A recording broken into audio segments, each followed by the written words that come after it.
So I just broke one of the most cardinal rules of all of radio. Don't eat popcorn before the show.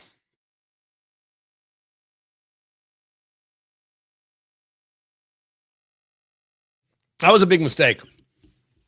Can't do radio after eating popcorn. It's like eating peanuts and doing the show. It's crazy. But living on the edge is what we do. I'm Tony Katz. The show is Tony Katz today. Oh, in the cornflower blue. The Hanoverian from Flederman Von Riest. That's what we're wearing. Check it out for yourself. Go to vonriest.com and get yours assembled in America right here in Indiana. Flederman Von Riest, vonriest.com. Oh, it's a beaut. Get yours. vonriest.com. Use promo code CATS. The show's about to begin. Let's go.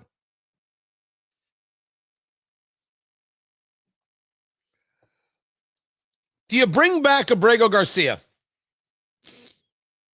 You could scream no and you could scream yes, but shouldn't we ask ourselves, what should we be doing in this situation? What does it actually tell us? What is the story here? And when everybody is so absolutely positively desperate to make their politics fit a moment, doesn't anybody ever say, well, man, I guess my politics are wrong? The argument goes as follows. A man by the name of Kilmar Abrego Garcia is deported to El Salvador. He's now in that CCOT prison. That's not a fun place to be. I got to assume there are lots of not fun places to be around the globe. The argument is he never should have been deported because there is a court order saying he can't go back to his home country of El Salvador because he has a credible fear for his life. That was 2019. But those people don't go back to the original story, which is this guy is in the country illegally, and no one debates that fact. Tony Katz. Tony Katz today. Good to be with you. Find everything I do over at TonyKatz.com. 833-468-8669. 833-GOT-TONY. Live streaming over there at the YouTubes, over there at Facebook, Tony Katz Radio, on the Twitter X, Tony Katz. We are in all the spots. You should come check us out and be a part of the thing. So now that we see it, we went backwards. Let's go forward. A guy by the name of Kilmar Abrego Garcia comes into the country illegally. He then, in a deportation hearing in 2019, is given basically a reprieve by the judge that says he can't be deported back to El Salvador because he has a credible fear for his life.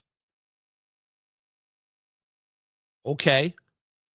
Then, as the Trump administration states it, he has connections to gangland or other activity, including possibly Tren de Aragua or MS-13 or other groups. Boom, he is sent to El Salvador, his home country, and he is in that CCOT prison. Everybody is desperate for the politics to work out for them. And everybody is desperate to engage the politics for their own purpose. So when Caitlin Collins decides that she's going to basically get in Trump's face about it in the Oval and say, you were told by the Supreme Court to bring this man back. Why aren't you doing it? Why is this something that's such a problem? Why can't you just do what you're told? Trump's level of exasperation, I guess, in the moment is kind of palpable. Is there anything at all that would make you like happy? Like, is there anything at all where you're like, thank goodness this criminal element is out of the country being removed? Like, why can't you just be happy about that? It's a legitimate question as far as I'm concerned.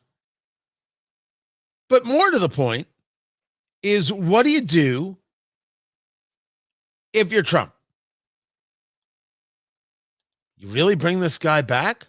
You say, okay, the Supreme Court said I have to, and therefore I have to because some judge somewhere said that this guy couldn't be deported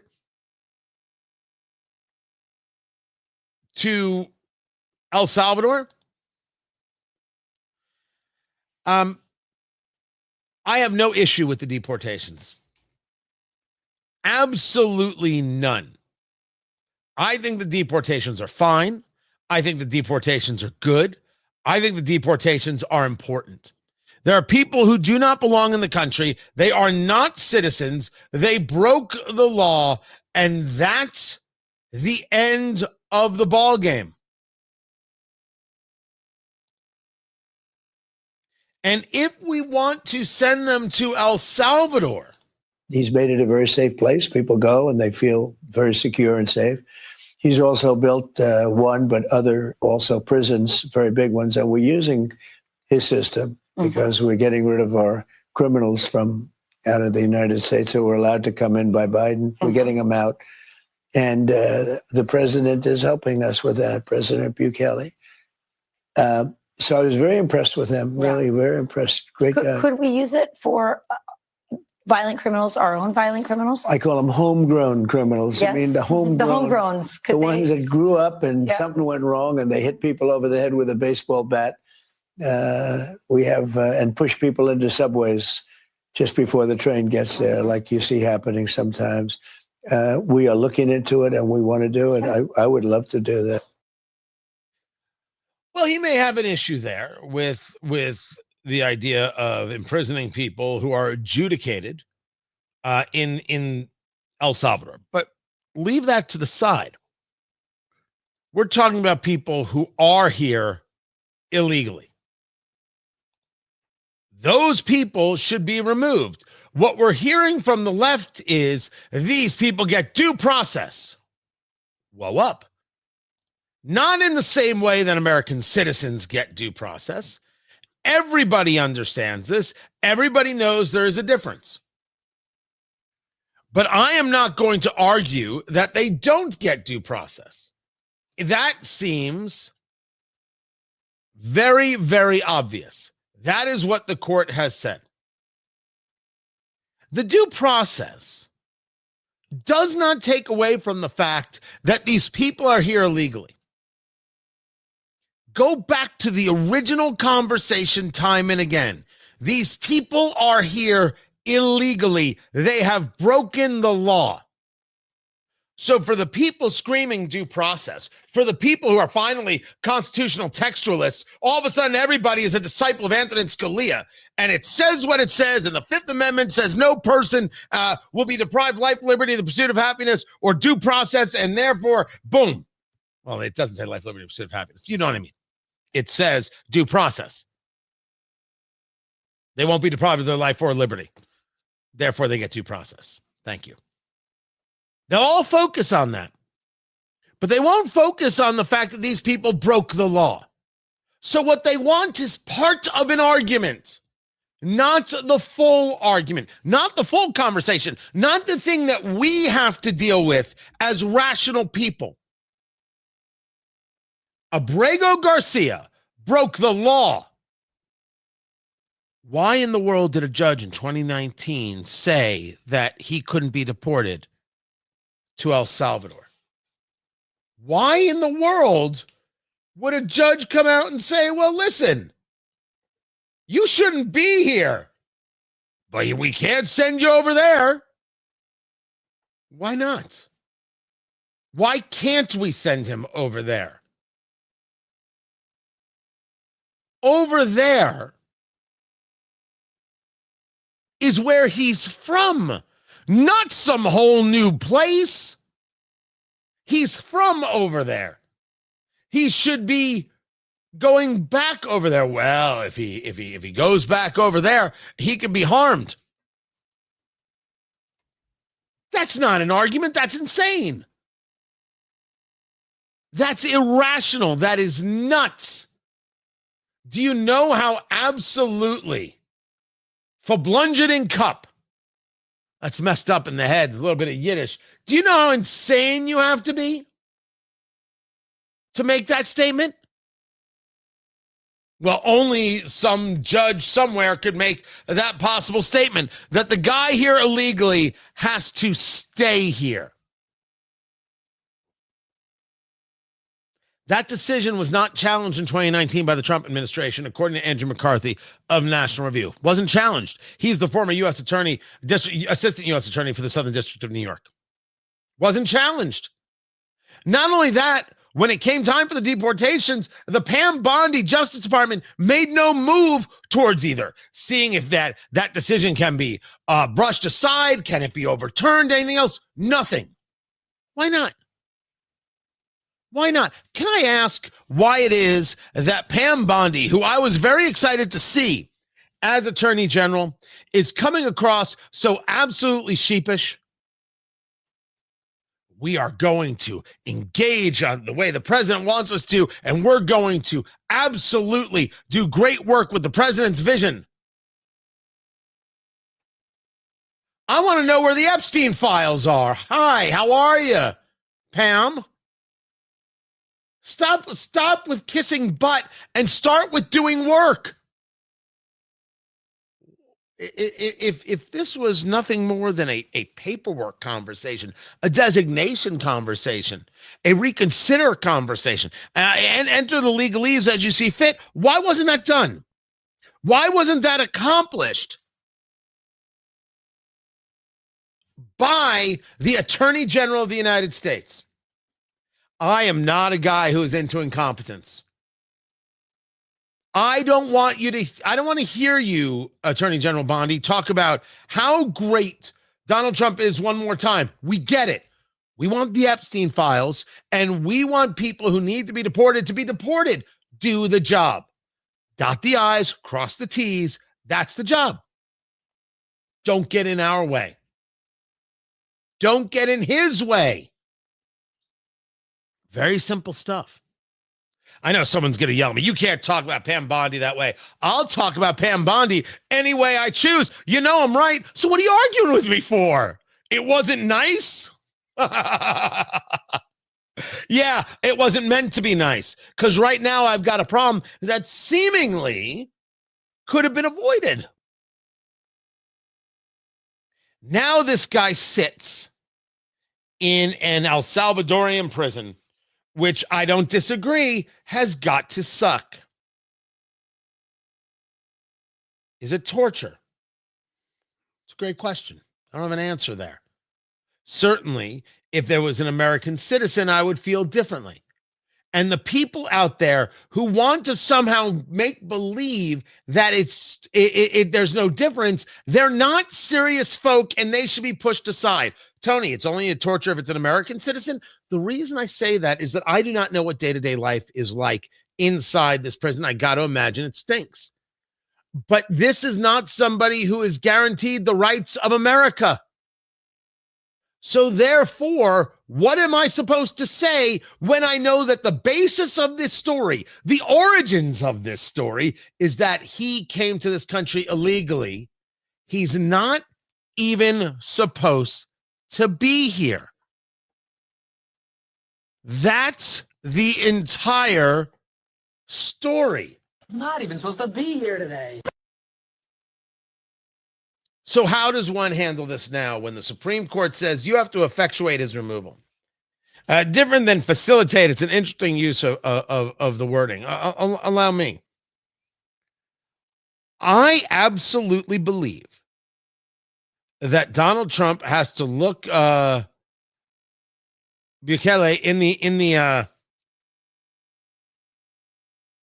eye. Bukele? I always say Bukele, but I think President Trump said Bukele, so I'm going to start saying Bukele. Look him in the eye and say, bring him back. Get him out, bring him back.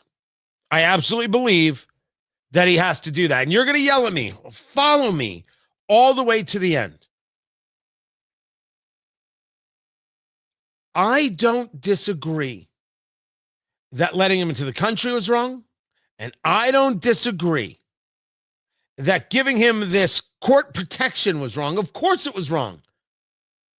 But now I need to undo it in a way that works, in a way that follows the law.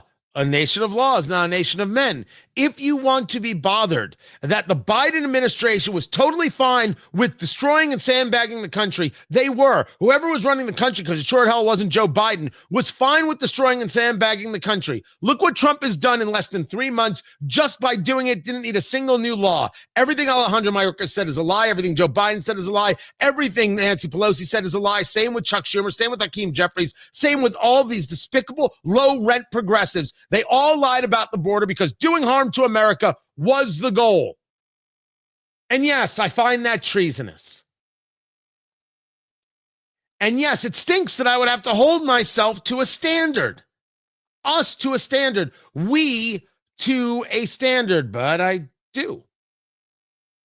So I think we have to effectuate, as the Supreme Court put it, pulling him out of this prison and getting him out of El Salvador.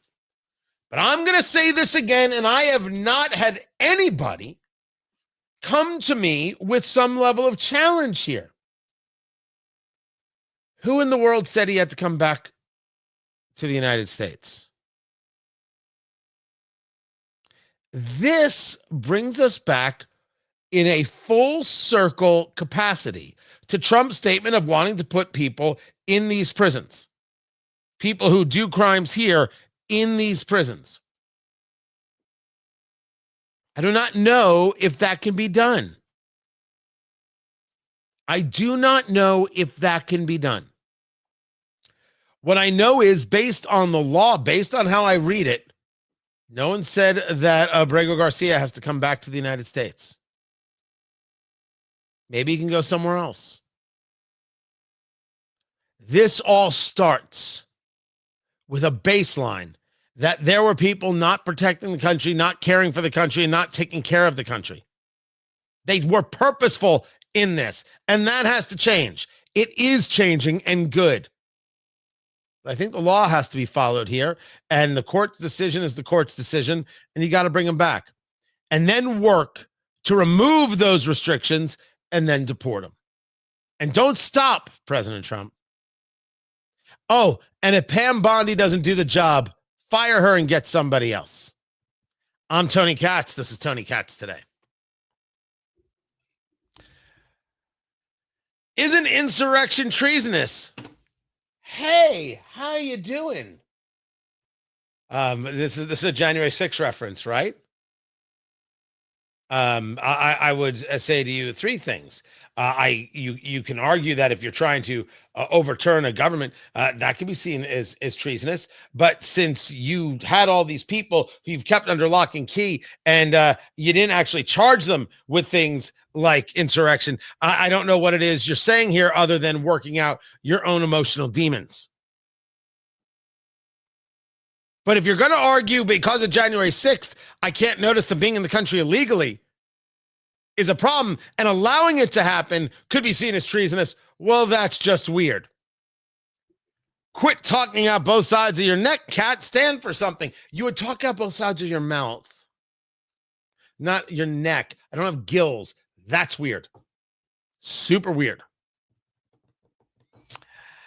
And I think I said it clearly. And don't worry, I made people mad by saying it, but it's not good enough for some. I can't worry about that. I swear to you, what's your name? Game Bread. I just, your happiness is not what moves me. I will be honest whether you like it or not. Guys, good to be with you. Good to be with you. I'm going to try and fix this camera really quick. So this is going to look a little weird. Did you see it was flashing the bars? Yeah, it was a little weird. So that's me right there. We're number one. Number one. Just the way it works. It's kind of how we do things around here. Be the best. Be the best. Upset the trolls. La-di-da. La-di-da. To quote a little Annie Hall. Okay, now that's not right. That seems right. All right, maybe that'll do it. Maybe we got it fixed. It's weird, right? So I have it plugged in. And it's a USB to a like a micro. It's a weird connection. And if I leave it in for a couple days, it just starts to fall. So I don't have a good dongle or something like that. Or I just got to unplug it every day. I don't know why. I don't remember. Anyway, good to be here. Good to be with you. Look at that. That's Ed Morrissey right there. He's early. Can you speak, Ed Morrissey? I am here. Yes. Great to be with you. Thanks for having me on today. Isn't it though? What do you think? What do you think of my whole mountain man look right here? I think that's a good look for you. Actually, that is a really good look for you. Do you? So you need red plaid, not blue plaid. What's wrong with you, man? It matches the watch. Oh, there you go. There you go. It matches my watch too. Hang on. There we go. Yeah, that's not a watch. That's a government tracking device. We all know. Your ankle is too thick. Your ankles are simply too meaty. Yeah, that's what everybody's always said about me. I've got meaty ankles. So that's the knock on me. That's absolutely. I hear that you're the Hillary Clinton of bloggers. Feels good. Wow. Yeah. Wow. That's nasty. That's nasty. I've said worse. That's Ed Morrissey of Hot Air. He'll be with us in just a few minutes. Stay right there, Ed. Try not to. Let me remove you right there.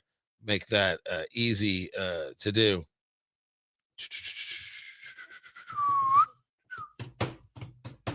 Okay. When are we coming back there, producer Landon?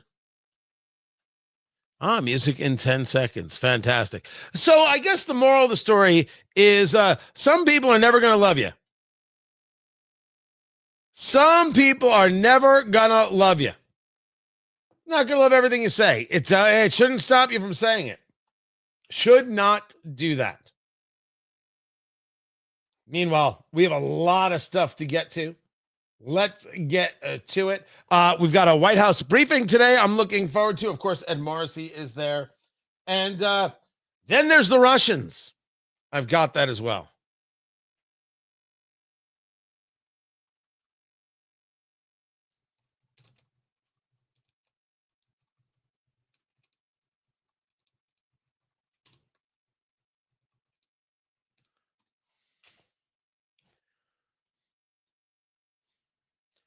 So the Russians are tracking Starlink. I'm going to say that again for the people in the cheap seats. The Russians, along with the Chinese, are tracking Starlink, right? This is Elon Musk. You see these, like, they look like stars in the sky, and they're perfectly aligned, and they're moving, and then they're moving, and they're moving, and moving. And you're like, that's the aliens. That is the aliens. Put on your pants before you get probed, Mima. That's the aliens. And it's not. It's just Elon Musk, who might be an alien. Tony Katz, that's me, not an alien. Tony Katz today. Good to be with you.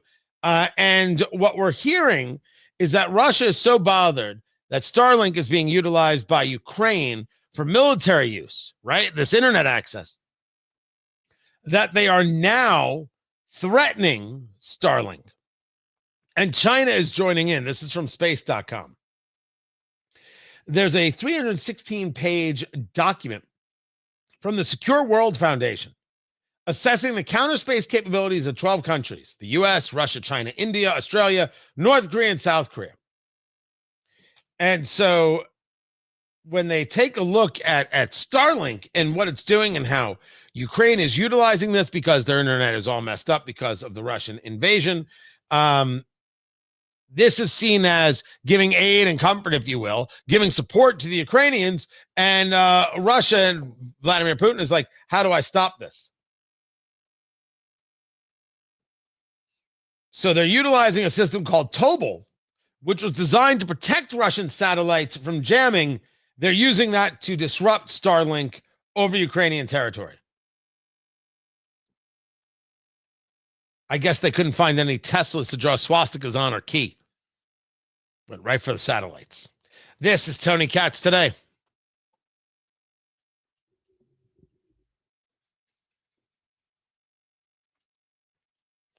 All right. Now, I told you, I'm eating popcorn. Ed Morrissey's there, right there. I brought him back. There's nothing more dangerous, Ed, than eating popcorn during radio. Maybe peanuts. That's up there. I'd say, sticky candies, Meth. cheesy things. Meth is always, I try to avoid the meth when I'm doing. try to avoid meth when I'm doing radio. I try to avoid meth, especially when I'm doing Catholic radio. I'm just going to say that right now. Who sees the guy with no teeth hunched over on a street in Philadelphia and says, "That's a good look"? I need more of that in my life. I got to say that all of the indicators against drug use are pretty obvious when you go look at the drug using community. But unfortunately, that is not, people don't act on those disincentives often enough. Do you do a lot of drugs? Yeah, metformin, Ozempic, glyburide. People say you're looking mighty good these days because you've known me for quite a long time, and I was quite a bit heavier than this at one point. Oh, you were disgusting. It's obviously. So people say, "Well, you're looking pretty good these days," and I always have the same response: "Better living through chemicals." The old Dow Chemicals slogan: "Better living through chemicals, pal." That's good stuff. Brannish, believe it. And we're doing all the oldies. We'll get there. Deborah wants to know if I'm eating jelly beans. No. This is popcorn right here. This is my popcorn bowl. It's New York. There you go, New York skyline. There you go. I've had this bowl for 20 years. My popcorn bowl. Ed, let me ask you a question. You are the Trump administration. You know that the court has told you have to bring back this Abrego Garcia. You bringing him back? Well, first off, the court said they have to facilitate. Effectuate. Right. I hear you. Not effectuate, but facilitate the return of Abrego Garcia. I thought they said effectuate. No. The Supreme Court said that the court could not tell them to effectuate it because it's not necessarily in their control. And it's also a matter of foreign policy now rather than law enforcement. But they can say, you need to tell us all the steps that you've done to try to facilitate the return of Abrego Garcia. And no. So they're telling them, we've talked to Bukele, and Bukele says no. End of story. Bukele was in the White House yesterday. And he said, no, I'm not going to do it. Well, there you go. Yeah, there's nothing I can do about that either. I do think that, of course, you got to bring him back. The problem and the thing that I've yet to have anybody kind of wrap their head around is the 2019 court case said you can't send him back to El Salvador, which is nuts. And I have issues with Pam Bondi on this and others, and why weren't these things addressed before the deportation? If you could send him to El Salvador, can you send him somewhere else? No, you can't send him someplace else. The only place to deport him is back to his country of citizenship. Unless he's willing to go someplace else and that other country is willing to take him. Can you bring him back to the U.S., fix the legal issues, and then deport him? Because as Angie McCarthy writes it, you could have challenged this in 2019. You could have had Pam Bondi make moves on it. So that would be me. That's what I would like to see the Trump administration do. I think it would be smart of them to do that. Bring him back, keep him in Gitmo. Well, not Gitmo, but I mean, keep him in detention place, and then process him out through regular deportation. He's still an illegal alien. He doesn't have any right to be here. Correct. I'm getting ready for a radio show. Stay right there. That's Ed Morrissey. All right, I like that. Let's go.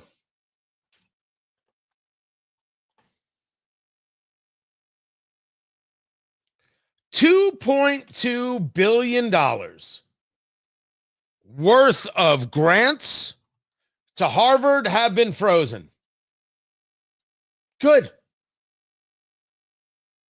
I am overjoyed by such things because I have yet to determine why it is that the university set needs our money at all. I feel the same way about NPR. I feel the same way about PBS. Why do they get tax dollars? I'm a radio host.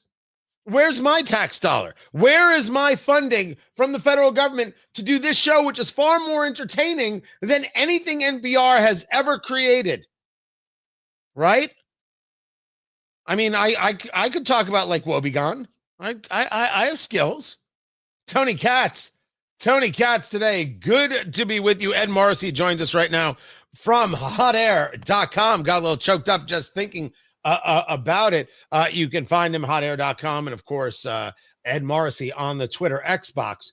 It starts with Harvard, and it starts with this freeze of $2.2 billion in grants. What is the cause of this grant freeze? Well, the administration wants Harvard to revamp its policies regarding protecting Jewish students and Jewish faculty on campuses. Harvard was one of many of these, poison ivies, so-called poison ivies, and other colleges and universities where intimidation campaigns took place against Jewish students and Jewish faculty as a result of the war in Gaza, which, by the way, was started by Hamas. And these people have been organizing in support of Hamas. They've been organizing in opposition to Israel's right to self-defense.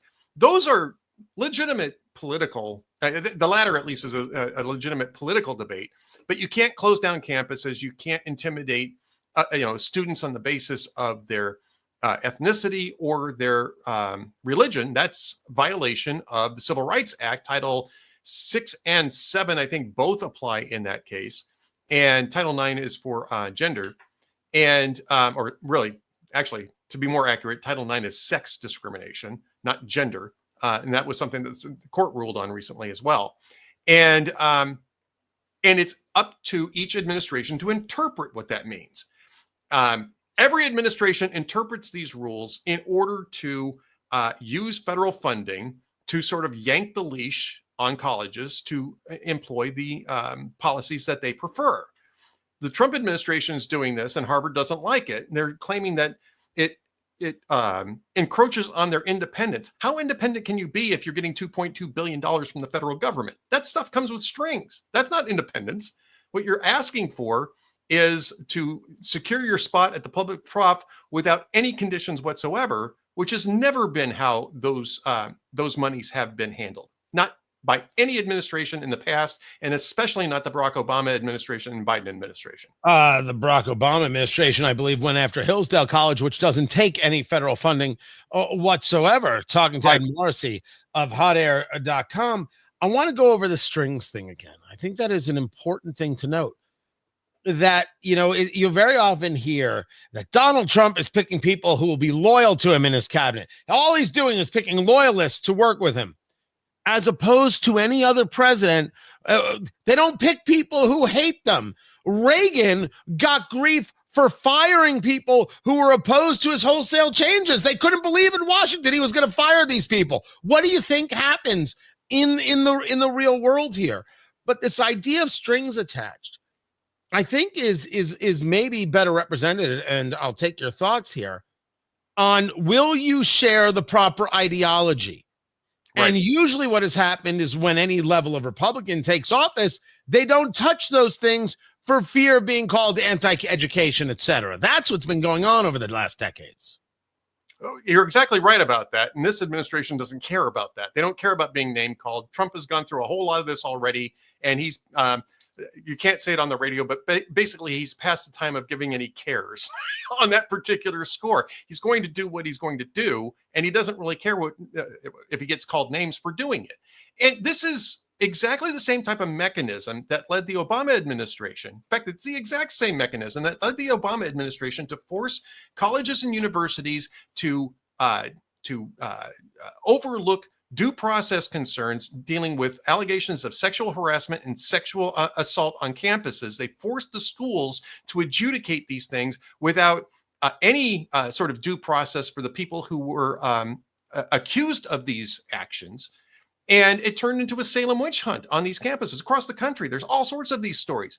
That was the Obama administration doing the exact same thing that the Trump administration is doing right here. And you never heard Harvard complain about their independence during that process, or any of these other universities. They simply embraced the model of these people were guilty until they proved themselves innocent, which is exactly how this stuff went down on college campuses across the country, until finally courts started to get involved in terms of lawsuits that penalized these schools for doing exactly what it was that the Obama administration forced them to do through the use of, through the manipulation of federal funding, the threat of withholding federal funding under Title 9, the different section that we're dealing with. I think it's either 6 or 7. I think that the Trump administration is dealing with over sex discrimination on campuses. And it's no different at all from that. And Obama's policies actually damaged liberty and freedom and due process for people who, in many of these cases, did nothing wrong at all. And it was absurd. It was a Salem witch trials all over again. And nobody raised a single concern about the independence of these schools under those conditions. The same argument about the funding it exists, for example, with PBS. I brought up NPR earlier, talking to Ed Morrissey of hotair.com. The White House asking Congress to get rid of $9.3 billion for public broadcasting and for USAID. But yeah, this is variety of things. Yeah. This is funding that's already been approved. And this has been an argument already. Can the president go about saying, I know Congress has already authorized it, but I don't want to spend it, so I'm not going to spend it? Can't that be done? Well, I'll tell you this. It's a matter of some legal debate. This is actually asking Congress to pull the money back, though. So this is, that the rescission package eliminates that question, because he's going to go to Congress and say, pull this money back. And if Congress approves it, he can pull the money back, and it's congressionally approved. It's actually the safer way to go about this. But yes, at some point, we're going to get to that point where we have that fight in court as to whether or not presidents whether or not the Impoundment Act, which is the statute that sort of controls this question that you're asking about, whether or not that's even constitutional. At some point, we're going to have that fight in the Supreme Court. It's not going to be at this point, because he's asking Congress to rescind those funds. That's what the rescission package is about.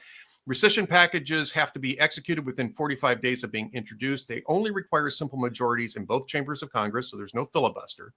The question is whether or not they've thrown some stuff in there that some Republicans are going to balk at. Apparently, there's some ag spending in there, agricultural spending, that might get rescinded Always as well. leave it to a Republican to ruin everything. I'm hoping that they've actually negotiated this with House and Senate Republicans before sending this to Congress. It's going to come. Congress is on their Easter recess right now. This package will come to them when they come back from the Easter recess. I'm assuming a week from today or so. And then we'll get a look at the package and see but we know it's going to be about $9.3 billion, and 1.1 or 1.2 billion of that is for the Corporation for Public Broadcasting. 1 billion, and then 8.3 is for USAID. Various Doge things that they want to defund immediately. And don't forget too that this is in advance of a budget reconciliation package, which is primarily a Republican event. And then you get into regular order budgeting, the appropriations process, which will start up shortly after that. And who knows whether or not all the funds that have been rescinded will go back in the new budget for fiscal year 2026. I mean, we're going to have to see how that plays out. The Corporation for Public Broadcasting says that they have enough funds on hand to last for a couple of years without new infusions of federal cash. So we'll see. It's not going to apparently, at least from what we see, it's not going to shut down NPR, PBS immediately if they rescind these funds. They're still going to have to defund it through the budget process. But it's part of a larger conversation. Talking to Ed Morrissey of hotair.com. I have been talking about this event that I'm doing on April 17th, Trump, an American Reset in 3 bourbons.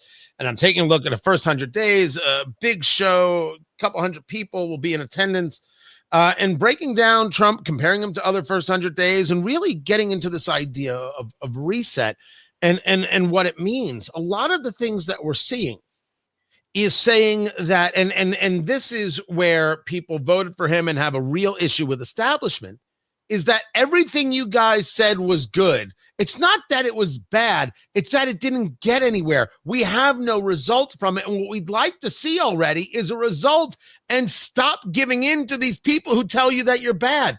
They're going to tell you you're opposed to children learning about the alphabet. You're not opposed to children learning about the alphabet. You just don't want the taxpayer to pay $1 billion to these people who also teach things that maybe kids shouldn't learn, and the money shouldn't be here. And that isn't the role of government. This is a reset, a rethink of the entire of an entire strategy. Is there a place that you think that the White House should be more focused in this reset idea, and places they should be pulling away from? Well, what I would say is that they should have focused their tariff reset strictly on China to begin with. Now it's kind of settled into that. For the next 90 days, they're going to be negotiating with practically everybody else but China. Although they're holding the door open to talks with China on tariffs there as well. I don't know that it's going to go anywhere.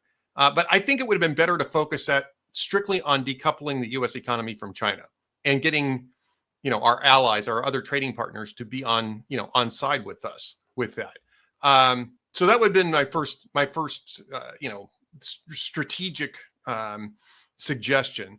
Other than that, I think that they're hammering on the illegal aliens and the deportation of illegal aliens, which is still to this day the most popular policy. Harvard-Harris just released a new poll this week. Still the most popular policy in this administration, 74-25, right? With 1% apparently not responding to it or saying they don't know. 74% of people want illegal aliens deported. And that's exactly what the Trump administration has been focusing on. So I think to that extent, you take a look at that whole list of issues that Harvard-Harris has been asking about every single month since forever. There's only one of those policies that don't get 50% support. And that is renaming the Gulf of Mexico to the Gulf of America. That one hasn't sold yet with the American public, but other than that, he's on the 50% or larger side on all of these other issues which will bring us to another day why Democrats haven't figured out how to deal with this, but that's another day conversation. That's Ed Morrissey. Stay right there of hotair.com. Ed, I appreciate you. More is coming up. I'm Tony Katz. This is Tony Katz Today. I had to stop the radio show side. Ed, that point is the point. Now, I have made the argument that the Democrats do not have a wartime consigliere. They have no capacity to fight. They do not know how to fight. They've got nothing to offer, which is why you see Ocasio-Cortez and Bernie Sanders being talked about as legitimate runners for the presidency and vice presidency in 2028. They can't learn. The question then gets to, if they can't learn, why do they keep doing? And so you would say to me, because they can't learn. No, they don't want to. And I've discussed the fact that they can't. They don't know how. They would have to give in and admit that they were wrong, and they can't admit that they were wrong. I understand what I've said in the past. Somewhere, somebody broaches this in a backroom meeting. Someone does this in a meeting where the doors are closed. How has that not already happened? It may have already happened, but I mean, it's apparently not moving the needle with them. And it's because they are so committed to the progressive left. I'm not a big fan of the idea that major parties in the United States are going to fracture. But I think what you're going to see is faction flipping. And I think you've already started to see that. I think that happened with Hispanics. It happened to a small extent with black voters, and it's probably going to accelerate there. The more that Democrats just cling to this idea of, biological unreality, of open borders nonsense, of championing illegal immigrants who may or may not be gang members, MS-13 gang members at the expense of the communities that they happen to be in, the more these factions are going to bleed over into the Republican tent. Now, Republicans have never missed an opportunity to miss an opportunity. They have to hold those factions too. Right. So, I mean, and some of those people might just find themselves politically homeless for a while, but the net effect of this is going to be narrowing the Democrats on the basis of factions that are leaving or bleeding away. And that's going to continue to happen until somebody on the Democratic and somebody in Democratic leadership comes up and says, this is nonsense. I don't know if you have to do a William F. Buckley to get the Marxists out. And to throw history yelling, stop? Well, no, I mean, William F. Buckley was sort of credited with getting rid of the extremists, the sort of really racist extremists out of the coalition, out of the Republican coalition in the late 1960s and early 1970s, and set up Ronald Reagan for success in the 1980 election that way. Maybe somebody in the Democrats has to be, somebody on the left has to be able to do that, or the center left, or the liberals, if you want to distinguish liberals from leftists, which I think you can. But the liberals are not in control. The leftists are in control, and they have been for a very long while. You need a Bill Clinton. Bill Clinton was the guy who did that in 1992. He pushed the Dukakis. The McGovern wing off to the side. He marginalized them so that he could capture the center. They don't have anybody like that right now. Yeah, I make this argument. I have for a while. They can't learn. It's not that they won't learn; it's that they can't. And yet somehow I find myself in a level of naivete, right? Maybe hope springs eternal, that they'll figure this out, because I would rather beat them on policy. Every time they say Nazi and fascist, somebody else is getting shot, somebody else's house is being burnt down, somebody else is getting attacked. This doesn't get better. This only gets worse. The only way out is through. And I would love to see them have this kind of reformation, almost certainly that you need amongst the Islamists, to put an end to this part of the activity. And you're right. Their hero has not come along. Their savior has not yet been found. And he is certainly not wearing a hoodie from Pennsylvania. They don't have a process for it yet either. I mean, they had the Democratic Leadership Council that arose out of the disaster of the Dukakis presidency, right? To try to figure out why they weren't resonating with voters. And because they thought they had that election won. First off, Gary Hart was supposed to be the guy that they were nominating. And, Good Lord. And he flamed out because of a personal scandal. If Gary Hart had won that nomination, I think he would have won the election. If it hadn't been for, monkey business and the rest of that. And by the way, he's talking about a boat and also about a fling. But I got to get back to the radio show. Ed Morrissey, hotair.com. Oh, man, Gary Hart references. Try and get that with Mark Levin. Why not go after Levin? Great guy. Ed Morrissey, thank you. That was my Mark Levin impression. That wasn't bad. That wasn't bad at all. Oh, can you imagine I get paid for this? All right. Let us get back to the radio show. Ed Morrissey, always appreciate you. There it is. All right. Do it up there, producer Landon.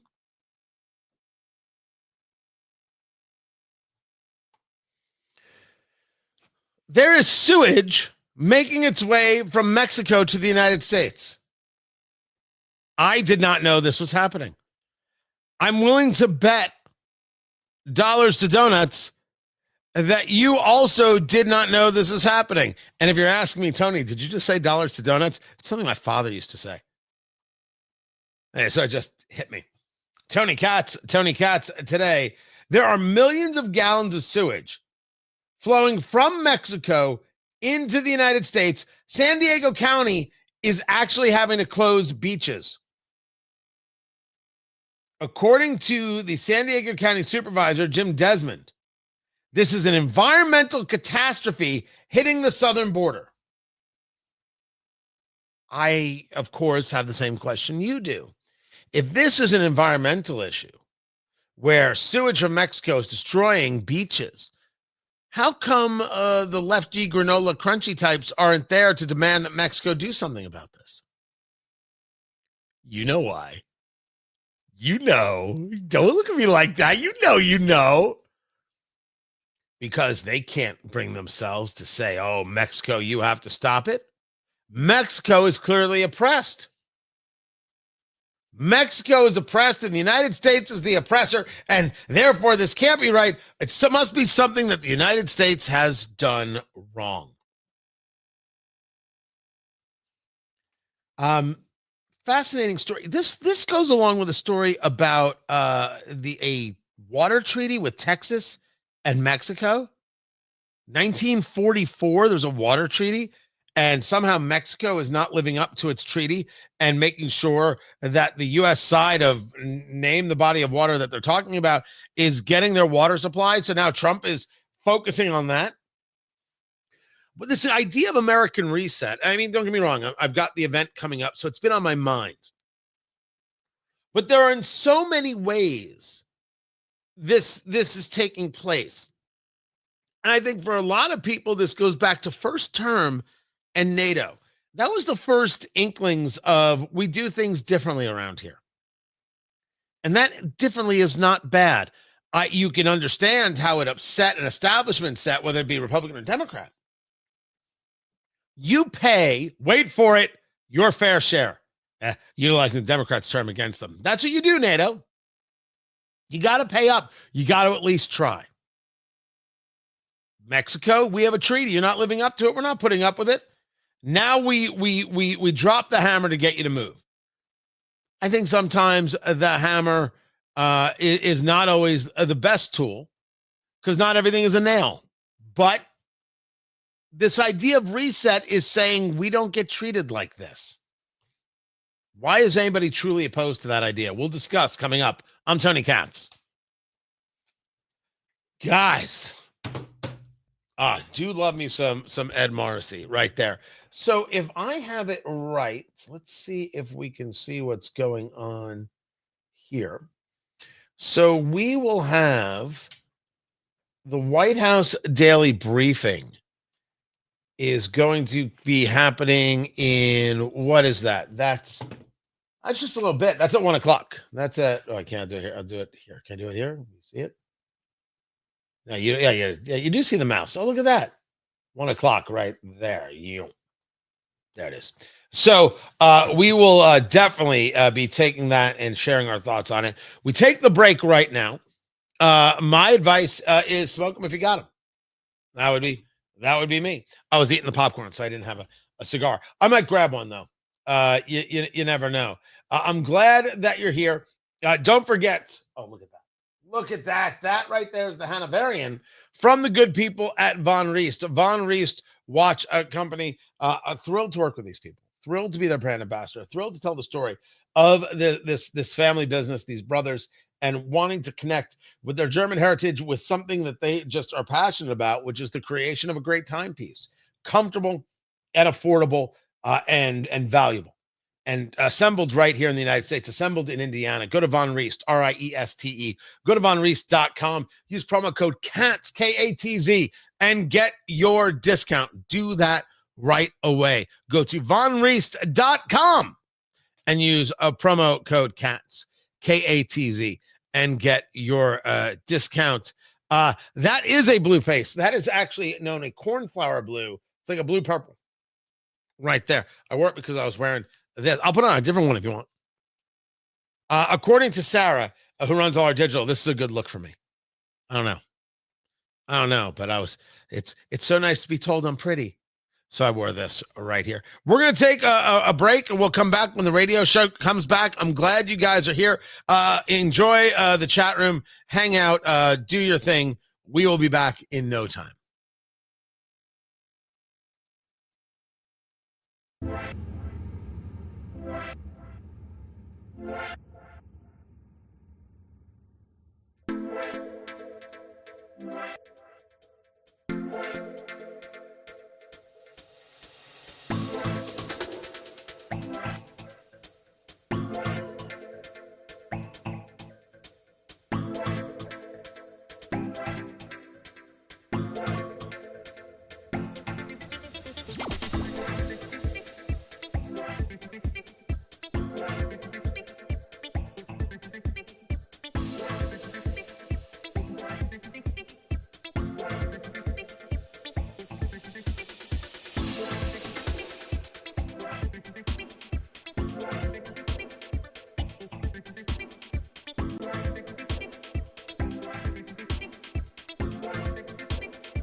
Welcome back, Tony Katz. That is me. The show is called Tony Katz. Today, you're in the right place, waiting on the White House briefing with Caroline Leavitt, the press secretary. There's going to be much to chat about. It was interesting with Ed Morrissey. It's sumo season. In How do you the celebrate? Conversation By keeping about, it fresh. And very sweet. Sorry about Abrego Garcia. Join. I hold to Yes, my that's what, my thought, Mr. Navarro said there. which is to say that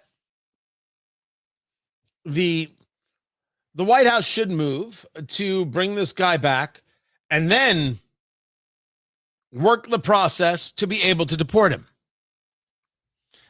And Ed's conversation was, if you can't get him back from El Salvador, what are you going to do? I think that's a strong argument. I'm not going to say no to that argument. I'm going to be discussing this on the radio side. So I don't mean to repeat myself, but when we get back to the radio show, you guys know we do this with the radio show, right? Right. Heard in places around the country. We're trying to grow. Basically, we're not as big as Clay and Buck, but we're not as big as Clay and Buck. I think I explained that right. I got that. Yeah. Okay. We're trying. If you can't get him back, you can't get him back. My argument is I think a stronger one than what's happening now, because you still control the system. The issue now gets put back on these progressives who simply don't think that breaking the law by entering the country illegally is the problem. And I want to get into this with the radio show, so we're going to do that. And of course, I'm wearing my Von Riest right here. On my wrist, the Von Riest. That is the Hanoverian in cornflower blue. It is a special edition color, which you can get right now at vonriest.com, R-I-E-S-T-E. Go to vonriest.com and get your watch assembled right here in America, in Indiana. Beautiful timepieces. You'll pass them down through the generations. They're fantastic. Love them. Glad I get to work with them as their brand ambassador. Again, I'm Tony Katz. The show is Tony Katz Today. Producer Landon, let's begin. The White House briefing is about to begin. Caroline Leavitt is going to have much to talk about. I'm assuming that Caitlin Collins is going to have things to say. Very low-rated CNN, terrible people. They got terrible reporters, terrible anchors. We go now to Caitlin Collins, who's terrible, missing an upper lip. It's a serious condition. We should put money to that. What do you have, Caitlin? Terrible person, terrible fake news. Honestly, my Trump is just awful. I could do better. I gotta work on that. I don't know, maybe go to an intensive weekend study course. Tony Katz today. Good to be with you. Of course, the situation in El Salvador is going to come up with Bukele there just yesterday. That's the way President Trump pronounced his last name, so I'm going to go with that pronunciation. I was discussing earlier, and I hold by my position, this idea of what it is the United States should be doing regarding this guy who came to the United States illegally, was in 2019 part of a court hearing that said he couldn't be deported for fear of what might happen to him if he went back to El Salvador. And Trump then deporting him, and people now saying, well, you have to bring him back. And I believe that the statement made was effectuate his return. Ed Morrissey over there at Hot Air said facilitate. And I was discussing earlier that there's a difference between the words. Ed's point was that Bukele has already said, I'm not bringing him. I'm not letting him out. I'm not going to let him on the streets. That's just not happening. He's in El Salvadorian custody. He's an El Salvadorian citizen. What in the world do you want us to do? But the Supreme Court said facilitate. I believe they said effectuate. And so with that, Trump should move to get him back. That was my argument. Ed Morrissey's argument was, how are you going to get him back? Which I accept wholeheartedly. But I think the question is, Tony, why in the world do you think you should bring him back? Why are you engaging the leftist argument? I'm not. I think I'm engaging a much stronger argument. The argument should be that we are believers in the rule of law. And certainly we can see that the activist judges are not. So let us do the work of correcting those activist judges when they make moves to not believe in the rule of law. Bring him back. Keep him under arrest, in detention. Utilize the Department of Justice through every legal means to rescind this ridiculous nonsense order from 2019 and then deport him. No part of me believes at all that he should somehow be rewarded with staying in the United States. Well, Tony, he's married and he has children. If I don't pay my taxes, Jasmine Crockett would throw me in jail and laugh at my kids because I wasn't home. What are we talking about here? Somehow his having a family changes the whole dynamic? Oh, hell no, that isn't the way it works. A woman murders another woman. Woman A kills woman B. Woman A has 2 children. Here's the question. Does woman A get put in jail? Well, she's got 2 children. She has to raise the 2 children. You can't put her in jail. She'll be away from her children. That's the argument that people want to make regarding this Abrego Garcia guy. That argument doesn't hold. Daddy broke the law from day one. He shouldn't be in the country at all. And I think we should be a little clearer in a level of argument here. I'm not interested in welcoming people or being nice to people who break the law by entering the country illegally. I don't want you. I want people who come in legally. I want people to come in and be a part of this nation and want to be a part of this nation and build themselves into this nation and be a part of the melting pot. Not part of what they refer to as like a fruit salad, right? Where everything's separate.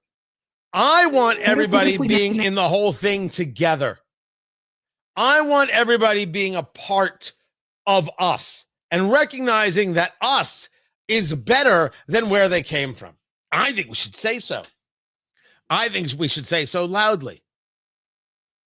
I was clear in my commentary that this guy broke the law, is in the country illegally, this Abrego Garcia, and the left doesn't even want to discuss that. Like it's no big deal. It's a pretty big deal. But I think the right move, the better move, is to say, okay, we'll get him back, because the idea they can't facilitate this because Bukele won't give him back is, of course, nonsense. Of course, he'll do whatever it is Trump tells him to do. He'll do it. Of course he will. Bring him back, keep him in confinement, and then go about making the moves that should have been made to ensure his proper deportation, then do it. You're the people that follow the law. We're the people who follow the law. The people who don't follow the law, they're the ones setting Teslas on fire and shooting at presidential candidates. That's how I'd do it. But here we are now. We'll see how it ends up. We've got ourselves a press briefing coming up in just a little bit. Keep it right here. I'm Tony Katz. Yeah, a little bit early in the break right there. Gosh, they might start a little bit early for all I know. Usually, so what they've done, and I know they have done this for radio. I know it. They don't start at the top, because radio starts at about 6 minutes after, because you've got news and then there's, local news and some commercials. So usually people come in about 6 minutes after the top of the hour. That's how it goes. So they don't do the press briefing directly at the top. They change that all around. I appreciate it. But like if they would start at 8 after, well, then it would make the show flow a lot easier. When they start going this long, now you're like, okay, do I take the break now? Do I take the break later? How does it work? How does it flow? You're trying to judge the thing. So that's what I'm doing. I don't know if everyone's going to agree with me or disagree with me on my philosophy about bringing them back, but I share it as it is. I absolutely share it as it is. There's no problem, man. Pete, there's no problem. You break the law, you pay the penalty. I am not opposed to his deportation at all. But you had this ridiculous court decision from 2019, and no one worked to just move it aside, which could have been done. Nutty. Yes, if my parents rob a bank, do I get to keep the money? That's one of the old ones, right? That's like a standard line I've heard a million times growing up. Very, very true. Very, very good. See, no talking on both sides of the neck. Just learn to love me, boo-boo. That's all I ask. Just learn to love me. There was another.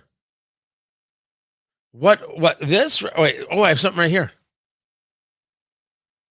Right there. Probably a piece of popcorn. I got more. I was in the mood. And I will admit, I'm a very, this is so super casual for me. Like I've been trying to be like, do I want to be a little more casual on the show? And the answer is probably not. I'm a pretty proper cat. Right up until I eat popcorn. And when I eat popcorn, I'm not going to lie. When I eat popcorn, I am disgusting. It's not pretty.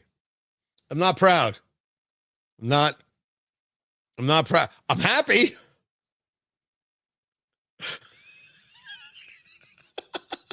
But not proud. Not at all. Oh, there was another question. Here it is. Kenneth, would you fill in, asking me, would I fill in for Drew Carey on The Price is Right? Kenneth, you've been around the show a long time, man. Like a long time. You know that my desire, I would hang this all up right now. I wouldn't do any more political radio at all if I could be a game show host. Huh. If I could be a game show host, Match Game or Hollywood Squares. I would do Press Your Luck, No Whammy, Stop. Hell, I'd bring back the Joker's Wild. To be a game show host? Dream of dreams. Dream of dreams. You went to space for 11 minutes, Gail King? I made a sexually inappropriate pun on national television. Top that. Oh, yeah. Oh, and if I could do Family Feud, I'd go full Richard Dawson. I'd be making out with every woman who was part of that family, especially grandma.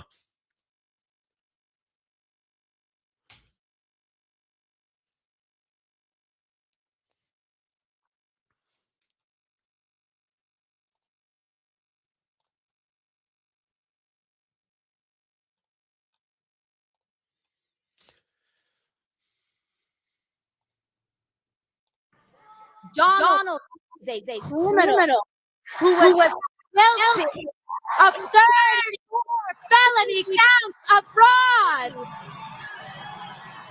liable for sexual abuse.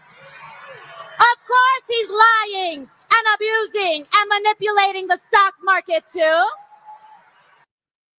What the hell is wrong with Representative Ocasio-Cortez? I mean, this is audio out of Idaho, the Fight Oligarchy rally. Good Lord. They called it the Fight Oligarchy rally because Fire Festival was already taken. Tony Katz today. You can quote me on that one. If someone would put that on the social medias, I'd greatly appreciate it. Listen to her.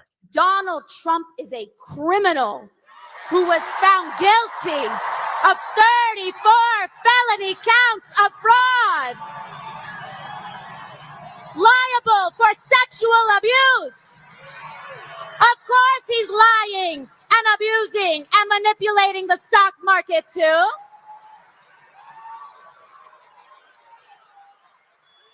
When he talks about rapists and criminals, he should look in the mirror.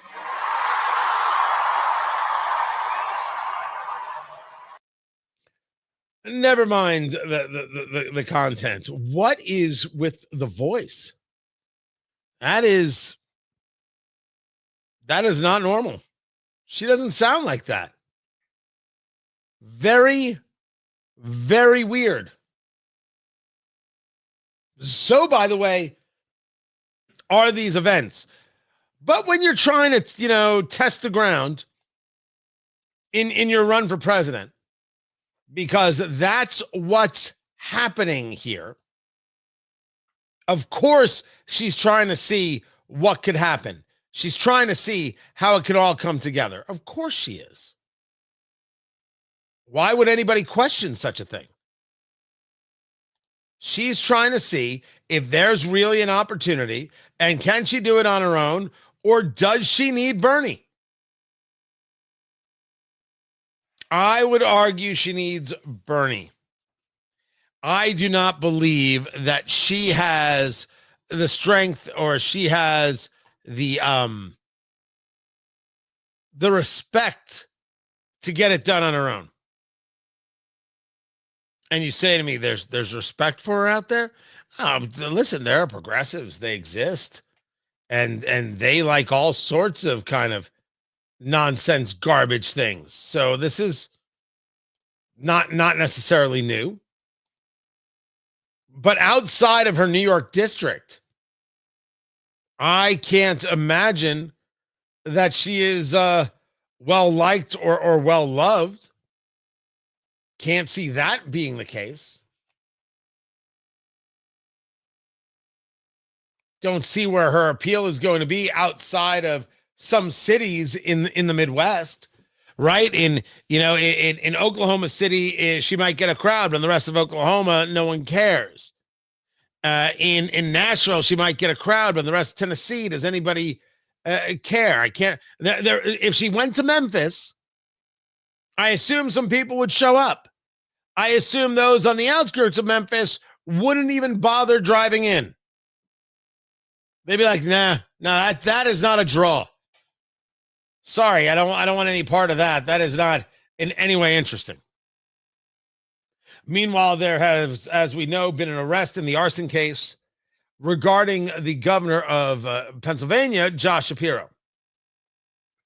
It is interesting amongst those people who pay attention to things how little this arson and attempted murder is being discussed.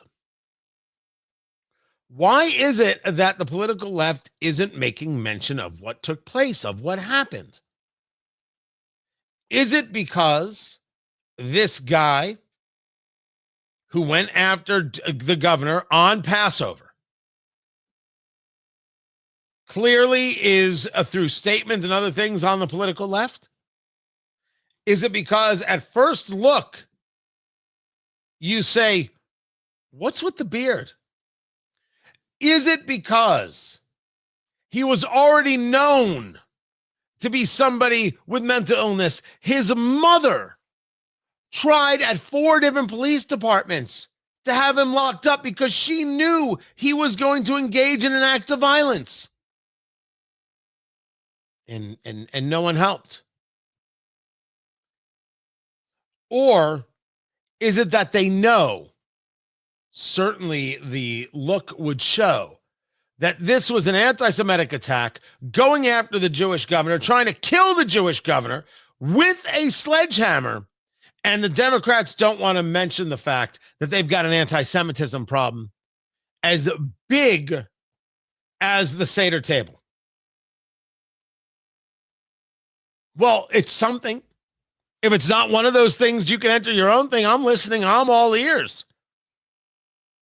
But it's something. There's a reason this story is not coming up, not being brought up, not being discussed. You already took Josh Shapiro, a guy who would have been a massive boon to Kamala Harris. Could have helped her achieve victory. The problem is he would have overshadowed her because he is clearly smarter. But they went with Tim Walz, not because they were worried about being embarrassed, but because Shapiro was too Jewish. You have an entire party that wants to see Israel destroyed and then America destroyed because they are bigots and they are self-loathing freaks. We know this for a fact. We see it on college campuses all the time. We see the anti-Semitism. We see the hatred of Western civilization. It's all part and parcel of the same subject. Shapiro would have had too many objections and did. All this because he's circumcised? That's weird. But okay, that's who Democrats are.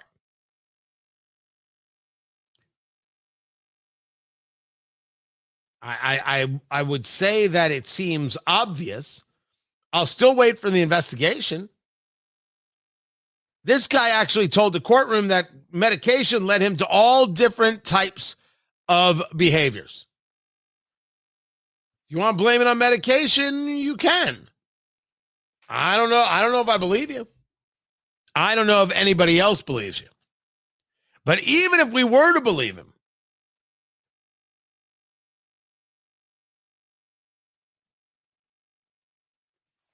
even if you were to believe him, it doesn't explain why the left isn't discussing the case.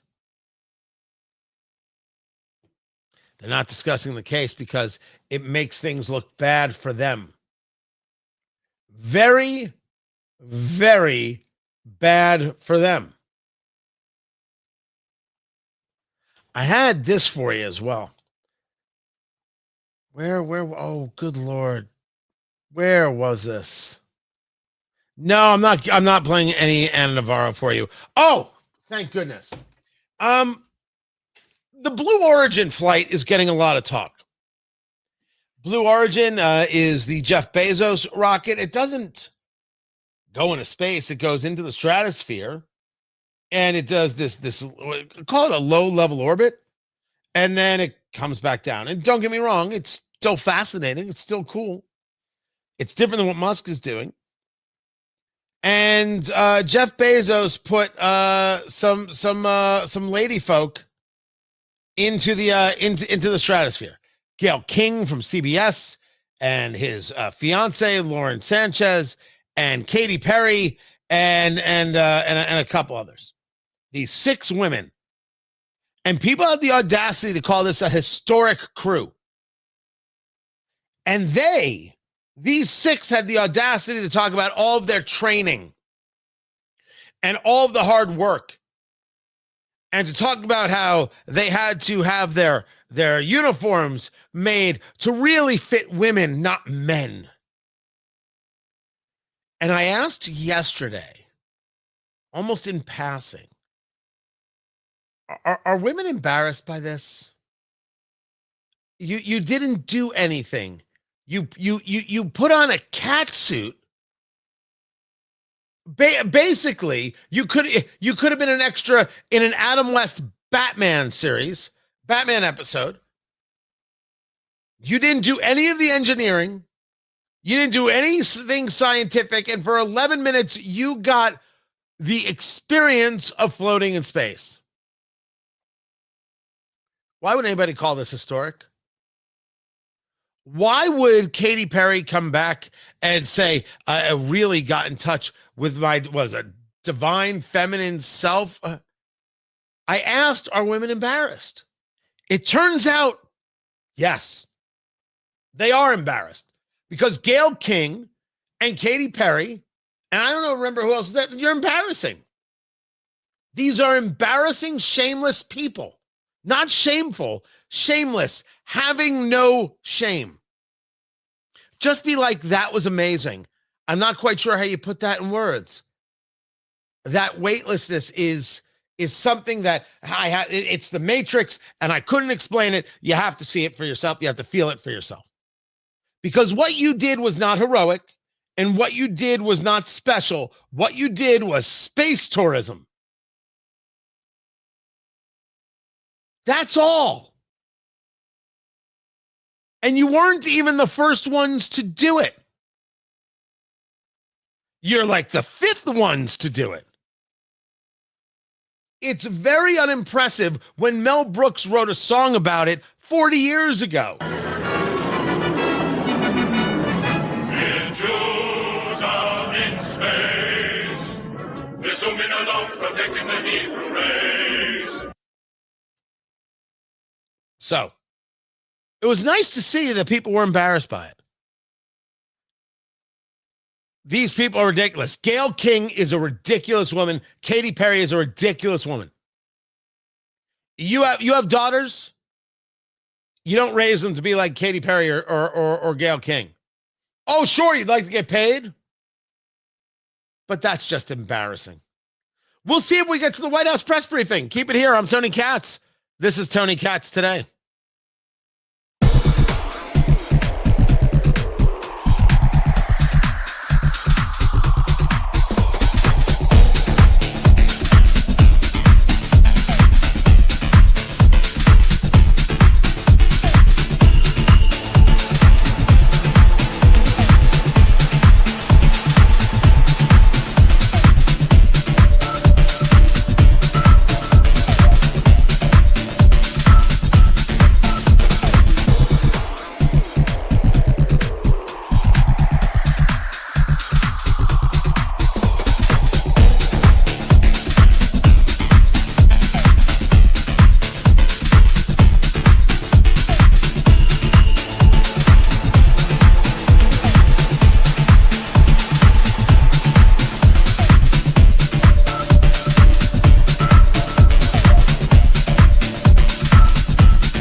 There she is, White House Press Secretary, Caroline Leavitt. Let's bring it right to her. Together an extraordinary week-long celebration currently underway for Holy Week has put together an extraordinary week-long celebration currently underway for Holy Week ahead of Easter Sunday. The president signed a Holy Week proclamation, filmed a special presidential video message, and will be hosting a pre-Easter dinner tomorrow night and a White House staff Easter worship service on Thursday. The president and the first lady are honored to continue the tradition of the White House Easter egg roll, which will take place on the South Lawn next Monday. In other news, President Trump is turning America into a manufacturing superpower again. Yesterday, there was a monumental announcement by NVIDIA, one of the largest companies in the world. This is just the latest example. For the first time ever, chip-making giant NVIDIA will produce AI supercomputers entirely in the United States as part of its pledge to produce $50 billion worth of AI infrastructure in our country over the next 4 years.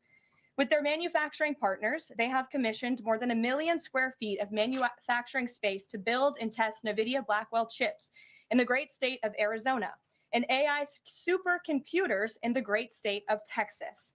NVIDIA's founder and CEO Jensen Huang touted how the engines of the world's AI infrastructure are being built in the United States for the first time.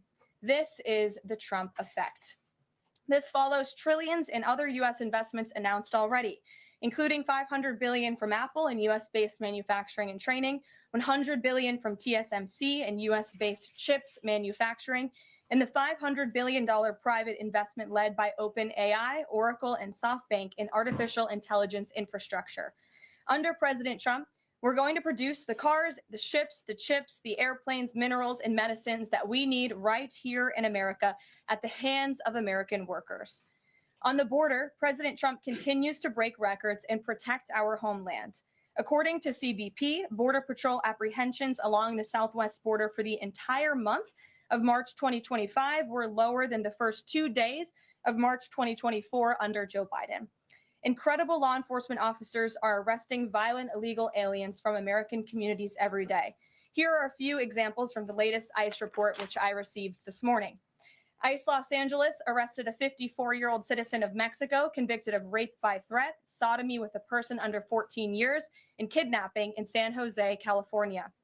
ICE Houston has arrested a 23-year-old citizen of Mexico convicted of predatory criminal sexual assault of a child in Cook County, Illinois.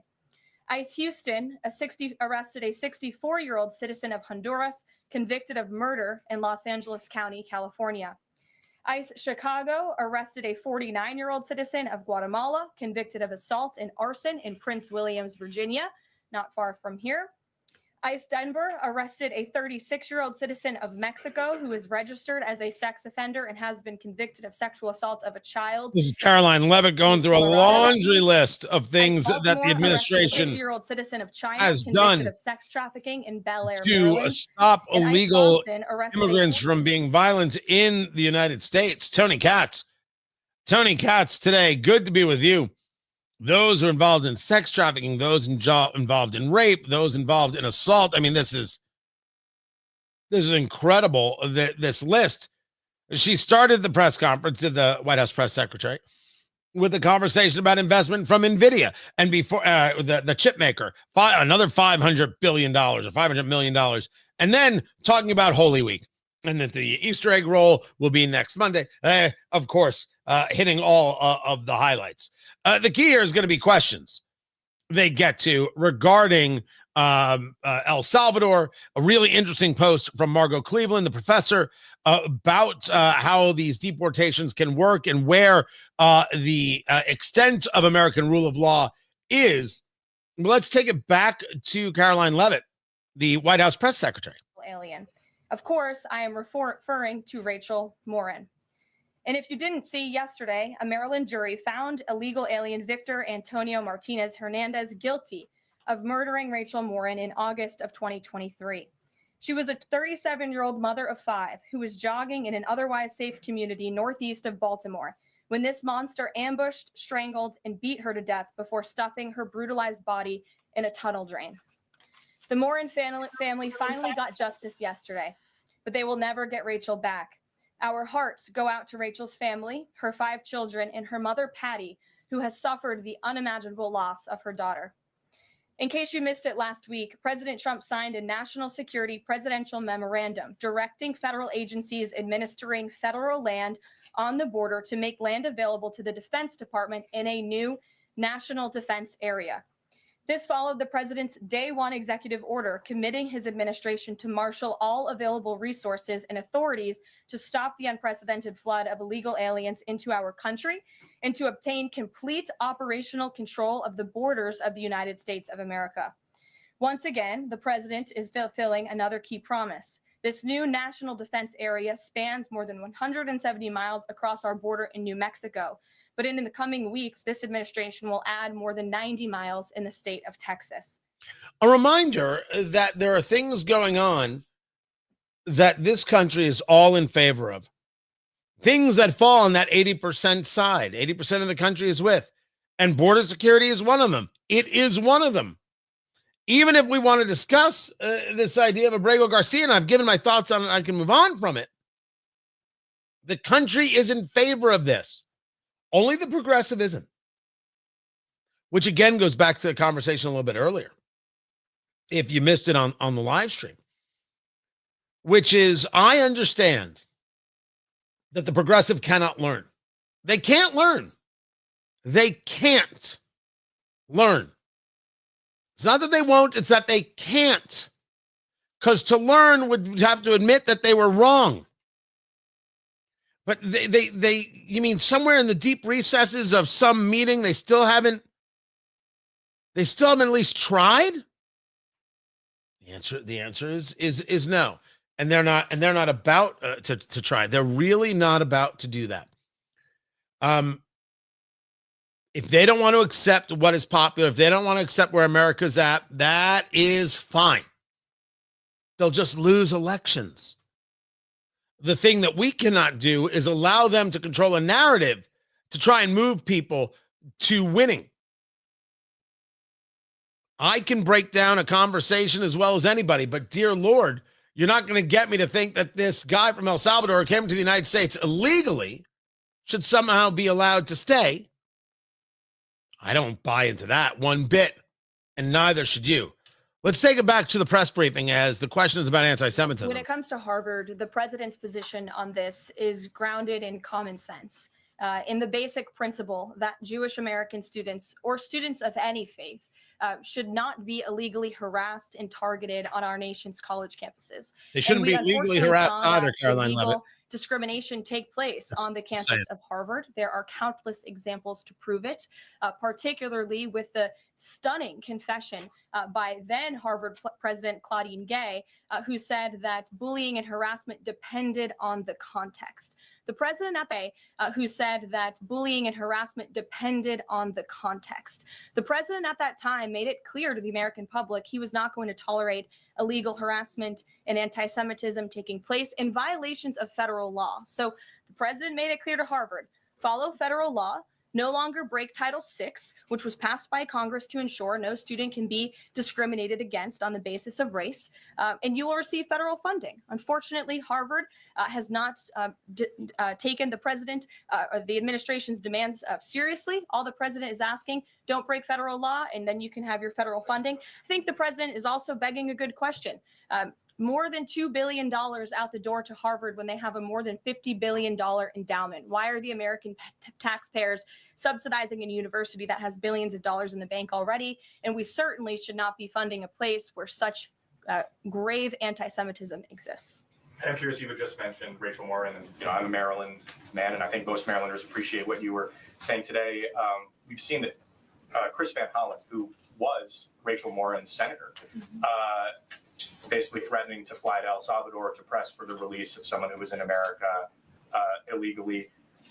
And not as much sort of from him about Rachel Morin's horrific murder and the verdict that was, I think, rightly reached yesterday. What does the administration think about the priorities we're seeing from Senate Democrats in terms of illegal immigrants instead of the... I can answer this question. I can answer this. All right, I'll let Caroline Levitt answer it. It's mind-boggling, the priorities of the modern-day Democrat Party. I think it's atrocious that you have Democrats in Congress on Capitol Hill who swear an oath to protect their constituents and to serve them, in Washington, D.C., spending more time defending illegal immigrant gang members than their own constituents and law-abiding American citizens like Rachel Morin. And I saw the president personally on the campaign trail, and I continue to see him in his role as president of the United States, put American families first, reach out to the victims, the families of victims at the hands of illegal immigrant crime. And frankly, the actions and the words of the Democrat Party prove they could not care less about the American public. And maybe if they did, they'd see a bit higher approval ratings right now. Thanks for being here with us today. Peter. Thank you, Caroline. To follow up on something that you just said, why do Ivy League schools get so much federal funding? It's a very good question. And it's a question the president has obviously raised in his discussions and negotiations with not just Harvard, but also Columbia and many other Ivy League institutions. We have the anti-Semitism task force, which the president promised and delivered on. The anti-Semitism task forces across the government, representatives from various federal agencies who meet on a weekly basis to discuss the question that you just raised. And I think a lot of Americans are wondering why their tax dollars are going to these universities when they are not only indoctrinating our nation's students, but also allowing such egregious illegal behavior to occur. To follow up on immigration, deporting American citizens to Central American prisons, is it legal, or do you need to change the law to do it? Well, it's another question that the president has raised. It's a legal question that the president is looking into. And he talked about this yesterday when with his meeting with President Bukele in the Oval Office. He would only consider this, if legal, for Americans who are the most violent, egregious, repeat offenders of crime, who nobody in this room wants living in their communities. He's discussing, of course, people who are adjudicated, people who have been found guilty. That's what President Trump was discussing. I don't know if he's going to get there or not, but the idea of why does Harvard get $2 billion? Why do these schools get $2 billion? Why do they get $400 million? Why do they get this, that, or the other?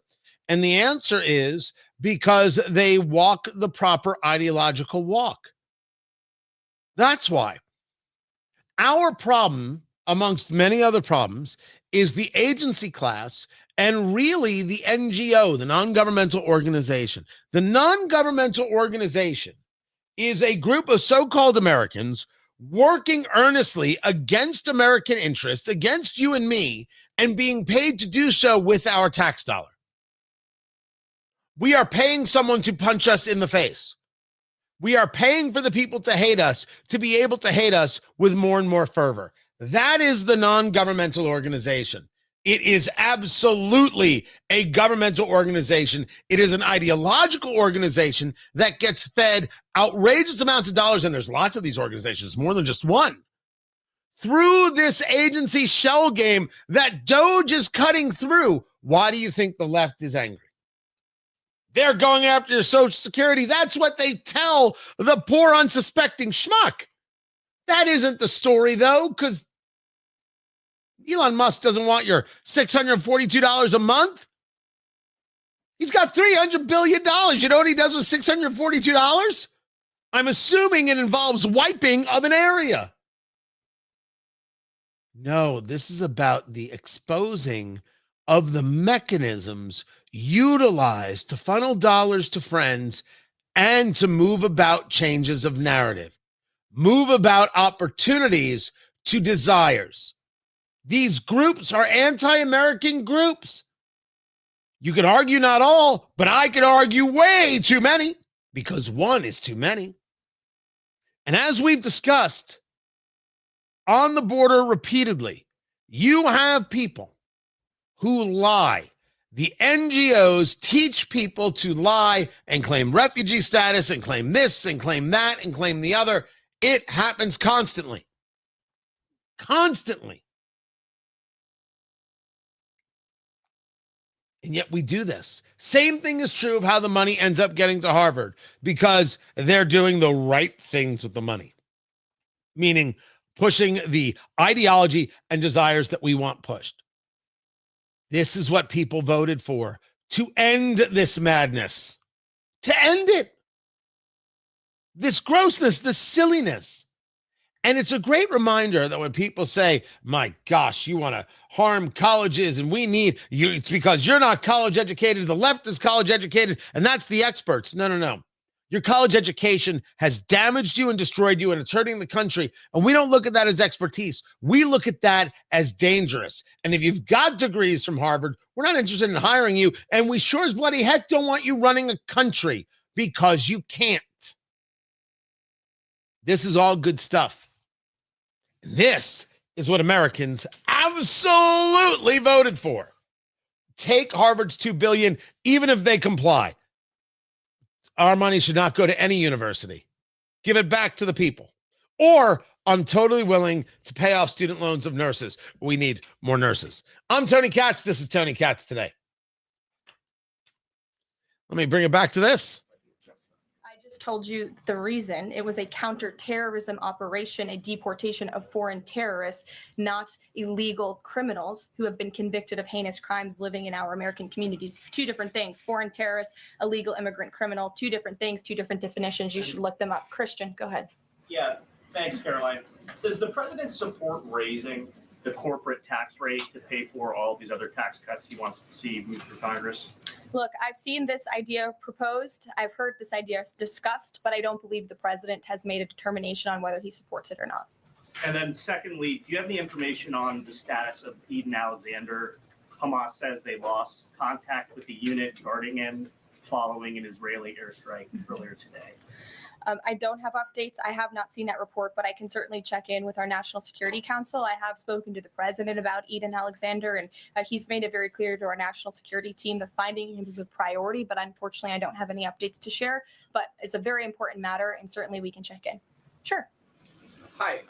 How concerned is the president that a federal judge could hold a Trump administration official in contempt of court for defying deportation orders? We are complying with all court orders. So I see what you're trying to do there with that question, but we're very confident that every action taken by this administration is within the confines of the law, and we continue to comply with the court's orders. And you have seen that. And the president made that clear yesterday in the Oval Office with President Bukele. Sure.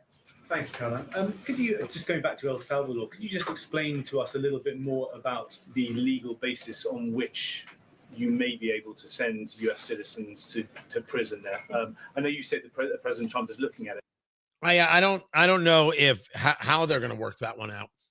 But the question before it, did I miss what the setup was? Did I miss where was he trying to get her to say that they were wrong for deporting him? I'm not sure where he was going with that. I'm going to have to go back and listen to that question for sure. With him. So my question is, who is responsible for this man and where he's going to end up? Well, no. First of all, President Bukele said that he is not going to smuggle a foreign terrorist back into the United States of America, as many in this room in the Democrat Party seemingly want him to do. Abrego Garcia was a foreign terrorist. He is an MS-13 gang member. He was engaged in human trafficking. He illegally came into our country. And so deporting him back to El Salvador was always going to be the end result. There is never going to be a world in which this is an individual who's going to live a peaceful life in Maryland, because he is a foreign terrorist and a MS-13 gang member. Not only have we confirmed that, President Bukele yesterday in the Oval Office confirmed that as well. So he went back to his home country, where he will face consequences for his gang affiliation and his engagement in human trafficking. I'm not sure what is so difficult about this for everyone in the media to understand. And it's appalling, truly appalling, that there has been so much time covering this alleged human trafficker and this gang member, MS-13 gang member. It's truly striking to me. Karen. Thanks, Caroline. The president was posting on Truth Social today about helping American farmers. And last week in his cabinet meeting, he was talking about a plan to work with farmers to retain workers. That was really good from her. Illegally, really good. And then come back through. Can you give details on what that would look like? How many workers he's talking about? How long a plan like that would take to implement, and the timeline for more details on getting this actually to implementation? I can check in with our immigration and our policy team and get you some more details on that, Karen. And is he Or is this something he wants to roll out soon? I mean, he was talking back and forth with Secretary Rollins. Right. This is kind of imminent that he wants to do this. Yeah, look, the president is in constant communication with all of his cabinet secretaries, particularly Secretary Rollins, who has the backs of American farmers and ranchers. It's something that he spoke about with her in the front of all the cameras in the cabinet room, but I'll check in with not only our immigration team, but also with USDA, and we'll get you an answer. Jonathan. Hi, Caroline. Hi, it's good to see you in here. You too. The president has long said that it would be an abuse of power for a president to direct prosecutors to investigate him. Last week, President Trump explicitly directed the Justice Department to scrutinize Chris Krebs to see if it can find any evidence of criminal wrongdoing. How is that not an abuse of power to direct the Justice Department to look into an individual, a named individual? Look, the president signed that executive order. It's the position of the president in this White House that it's well within his authority to do it. Otherwise, he wouldn't have signed it. And he signed it, and that's his policy. Jeff, how you doing? Fine, thanks. Some curt answers right there, and some great answers from Caroline Levitt, especially on the immigration subject. Saying quite clearly, look, we're not bringing this guy back from El Salvador, and he broke the law. He is connected to MS-13, and he's not going to live a happy life in Maryland. That's just not happening. It's not going to happen at all. On this conversation of violence, two things worthy of discussion. The first is that there is a guy who's been threatening President Trump. I didn't know about this. All right, I'm not aware of every threat. This guy is from Butler, Pennsylvania, who's been making threats towards President Trump, now making threats towards Nancy Mace, the congresswoman from South Carolina. If I ever see her unprotected in public, I would live to be the one. I can't even say it on air. And then just calls her a disgusting piece of trash. Something he would like to, a projectile he would like to send her way. The left is violence, film at 11. Tony Katz, good to be with you. This is an evergreen story. This is California, where this band out of California is playing Coachella. You know where Bernie spoke? Oh, Bernie Sanders is going to speak. Roll out the red carpet, and Bernie's going to talk to the kids, to the youth there. Great grandpa Bernie is going to talk. So this band, the Circle Jerks, said what we need to do is find an army of Luigis. Luigi Mangione, the guy who murdered the United Healthcare CEO, Brian Thompson. These people are violent. Constantly and consistently, daily violent. We're not debating here. Oh, but January 6th, nonsense argument. I thought you were opposed to these things. Even I have said people who are involved in active violence regarding January 6th are going to have to deal with that. I'd like to see people deal with the violence of burning down Minneapolis and Portland and Seattle and all these places. But the people who were invited in, ushered in, were given basically half a tour by Capitol Police, they're not violent people. Don't call them violent. This is violence. The destruction of property, the setting it on fire, the joking about it. Not only violent, but supporting it. This is who the left is today. I'm Tony Katz. It wasn't actually the conversation I was going to have. I think her starting the press conference late kind of changed a couple things that I would have done. But it's a greater conversation of what do we do about these violent people? Well, I'll start with where I always start. Buy guns, buy ammo, get trained. 1,000%. Absolutely. Buy guns, buy ammo, and get trained. You have to. You have to be prepared. Secondly, how do you engage societally to try and bring down any temperature? And the only way that happens is to get progressives to stop engaging in the radicalizing of their staffs. How do you get them to stop? That's the question.